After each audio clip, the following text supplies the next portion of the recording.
While in middle school, I rode on a school bus that came right down Churton Street here.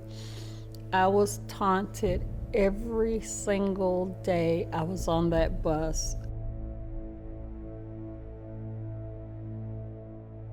One of the people who taunted me most on the school bus, once I became an assistant district attorney, guess who is standing there as a defendant?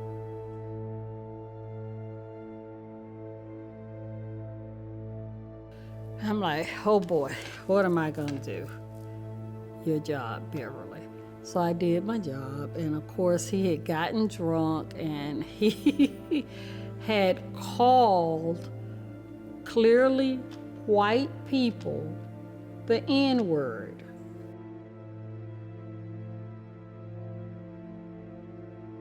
And so he ends up in court, and I didn't even remind him who I am. I didn't say a word. I just prosecuted the case. He got his judgment from the court. But I thought, I have to feel something for him if that stuff is so insidious that he is still carrying it, and he's to a point in life that he's really not improved since we were on the school bus in 6th and 7th grade. It's just really sad.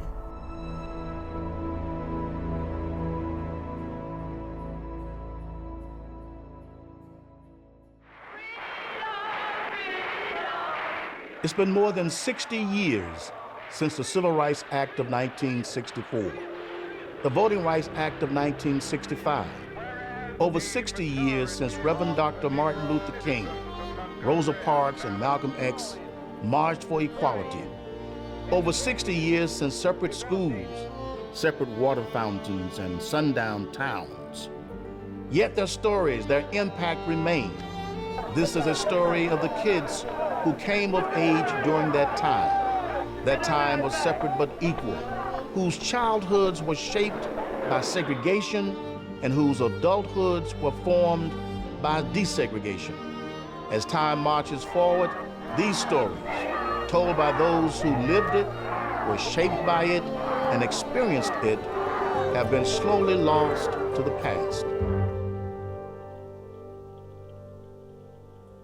First thing I remember about my neighborhood, it was paradise. In 1968, I was about 7 years old when there was so much uproar in the town of Hillsborough. That kind of neighborhood fostered people being close. And so I felt like a real human being. I felt like people knew me. They looked out for me. I was welcomed everywhere I went. This is a story that takes place in Hillsborough, North Carolina, yet is a story that can be found in any small southern town in America. A story of perseverance, resilience, and sacrifice. This film is to show future generations how one small Southern American community laughed, lived, played, and grew through one of the most transformative moments in American history. Through their stories, we walk in their shoes. We walk their halls. We walk their neighborhoods. We walk their service. We walk their jobs. We walk their lives.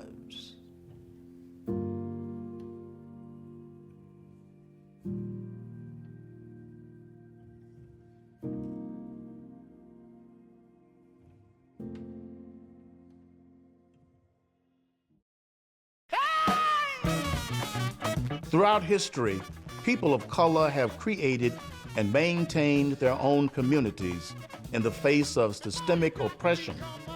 Alongside the struggle and strife is a story of joy, agency, and triumph. While segregation sought to keep people of color relegated to certain spaces, They built strong communities within these invisible walls. We ate at everybody's house. We had tree houses. We used rubber hoses, water hoses to connect for phones from tree house to tree house. My neighborhood turned out to be a neighborhood where people valued teaching. We learned how to read and write, and we learned how to protect each other. We learned how to not curse. Meanwhile, I'm being introduced to all of this just beautiful music. I had a cousin, he brought back music recorded by the Temptations. I loved it, the Spinners, Aretha, all that stuff.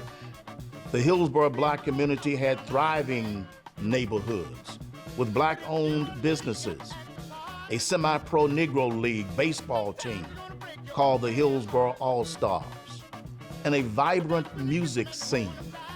Rhythm and blues singers such as Ike and Tina Turner and Sam Cooke, as well as a large number of gospel singers, performed at Central High School to raise money for band uniforms. And Billy Strayhorn grew up here. In the face of racial degradation, the Hillsborough Black community exemplifies strength and resilience.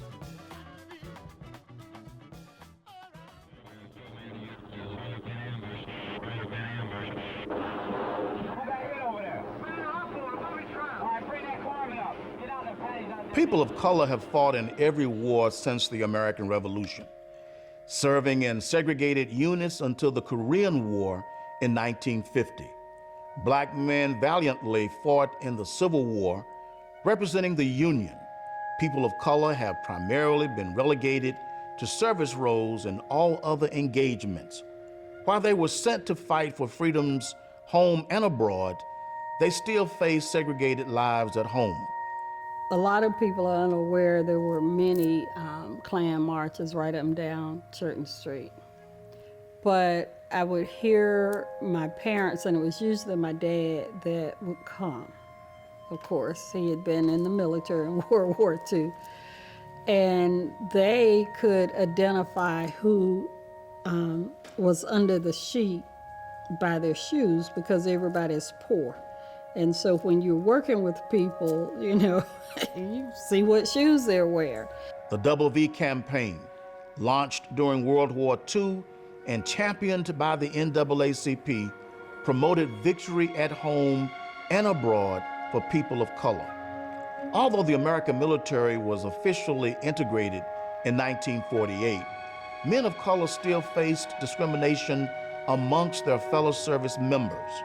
Yeah, on several occasions he's told me about his journey into the military. There were many times when they would be stationed, watching the gates and stuff, that white soldiers would come up, call them names.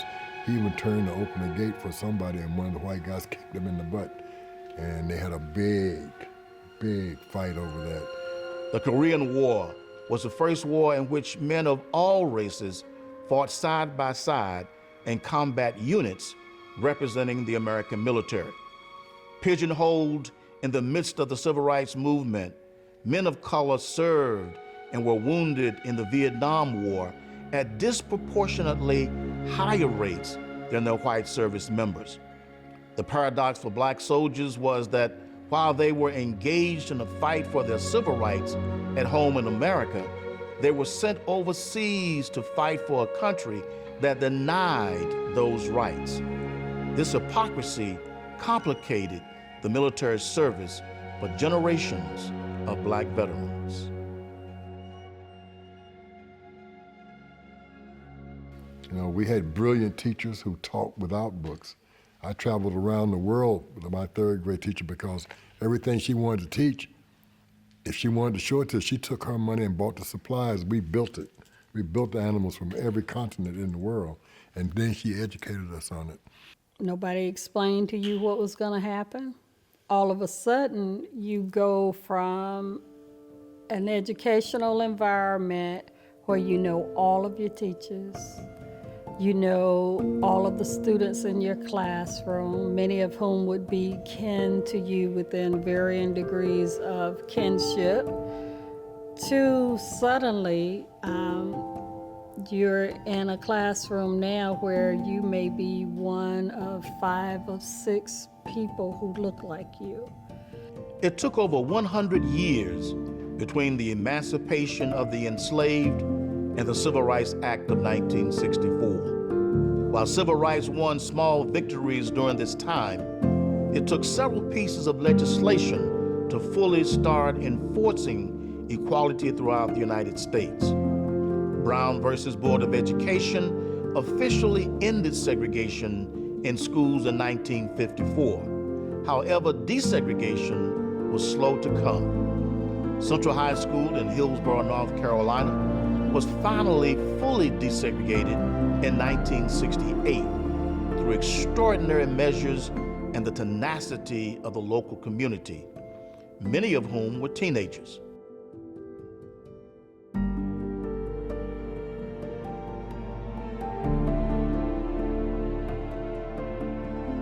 The story of Hillsborough's teenagers are just a small sample of what hundreds of thousands experienced in the South. While these stories speak to the strength of the human spirit, they also give voice to the degradation that racial laws had on this country.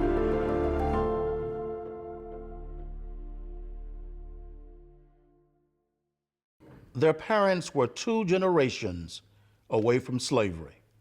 Born into legal segregation, growing up in an oppressive system shaped the children of the civil rights movement in ways they are only now reckoning with. Their childhoods were regulated by laws telling them where they couldn't go, where they weren't allowed. As young adults, the Civil Rights Act shaped their lives in ways their relatives before them only dreamed of. There is an urgency to this story. The children of the civil rights movement are aging.